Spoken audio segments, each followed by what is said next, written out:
frustrating how computer games are so, inaccessible to a huge amount, and how few people in this world actually are able to play combat games because the controls are always too complex. And he heard this talk, and he was really inspired, by what I said, and really inspired by my frustration. So he came up to me, the day after the talk, and he said, "Peter, I've got this really cool idea for something called one-button combat." He said, "I want to try and put a combat all on one button." And I said, "Well, that sounds really cool. You're working on some valuable stuff at the moment. Do you think you could do it?" We sat down and we went through the details of it. And he went off and used our prototype engine to do this. Now, we should definitely have sound here. No, there's no sound. What? You can hear it? Oh, you can't hear it. Okay, so he produced this. And again, this was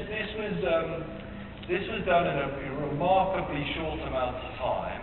The first version didn't have any musical sound effects in it, and we kind of came to it and we said, "Well, it doesn't feel quite right. Why don't you go continue the experiment, or extend the experiment out and put music and sound effects in it?" So, and the results was this, and I think this is fantastically cool. Actually, this experiment is slightly better than what we have at the moment in Fable II. That's not knocking any of the hugely skilled people that have done that stuff in Fable II, but the idea is that you just press this one button, and depending where the player is, it gives a different context to the combat. So if I'm over here, there's nothing I can do, but I press the button and the player taunts, and the player will kind of kick a brick at somebody if the brick is round. If I'm over here and my opponent is nearby, I'm going to punch him over there. Sorry. If anyone was on the ethics panel this morning, I apologise.